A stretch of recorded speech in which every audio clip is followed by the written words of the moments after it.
Column पे green टिक बना आता रहेगा। फॉर एग्जांपल जैसे उसने एक डिपार्टमेंट, जैसे आपका कॉलेज कोड 213, 245 जो भी आपका कॉलेज कोड रहेगा, उस कॉलेज कोड के जो बच्चे हैं उन्होंने जो अपनी 10th का सबमिशन दिया है तो एक दिन में सारे बच्चों की, मान लीजिए 60 बच्चे यहाँ हैं, 60 बच्चे वहाँ हैं, तो 120 बच्चों की IIMT यूनिवर्सिटी के अंदर जो बच्चे पढ़ रहे होंगे सिर्फ उनके 10th का डॉक्यूमेंट वेरिफिकेशन होगा, तो आपका 10th के ऊपर ग्रीन टिक बना हुआ रहेगा।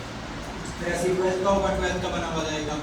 आपका diploma first year, diploma second year, diploma का सर्टिफिकेट, जो चीज़ें वेरीफाइड होती रहेंगी उस पर लिखा आता रहेगा वेरीफाइड ग्रीन टिक, वेरीफाइड ग्रीन टिक। जो चीज़ वेरीफाइड नहीं होगी उस पर लिखा जाएगा नॉट वेरीफाइड। और अगर उन्हें उस चीज़ को दोबारा से स्कैन करा के लेने की जरूरत होगी, क्योंकि इन दिस टाइम सारी चीज़ें ऑनलाइन प्रोसेस में हैं, आपको एक भी चीज़ हार्ड कॉपी में सबमिट नहीं करनी विद इन 2020 से, जब से कोविड सिनेरियो स्टार्ट हुआ है, जब से आपको ऑनलाइन ही प्रोसेस करना है, वरना 2021 तक जब तक कोविड सिनेरियो चला है तो यही है लखनऊ हेडक्वार्टर में।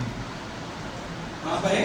लखनऊ हेडक्वार्टर। अब क्या होगा, इन केस अगर आपके डॉक्यूमेंटेशन में किसी भी तरीके का कोई भी डिस्टर्बेंस क्रिएट होता है, आपको तभी जाना होगा, वरना आपको लखनऊ जाने का नीड नहीं है।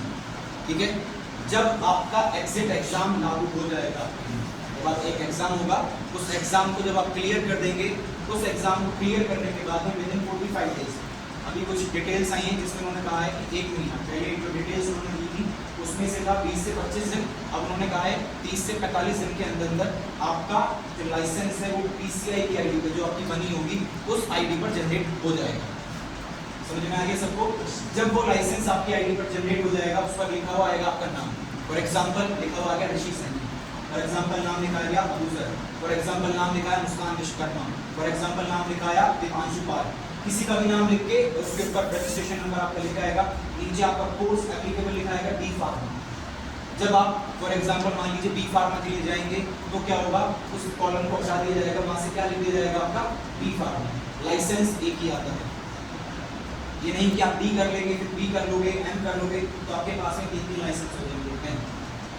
लाइसेंस आपके पास में सिर्फ और सिर्फ एक ही रहेगा। उस लाइसेंस पे इतना वैलिड होता है, for example diploma most time बच्चों के लिए वैलिड प्रूफ होता है कि वो किसी भी गवर्नमेंट सेक्शन में बहुत जल्दी चला जाए। ठीक है, वो अपना खुद का छोटा मिनी क्लिनिक सेटअप डाल सकता है। उसी सेटअप को डालने के लिए अकॉर्डिंग टू द PCI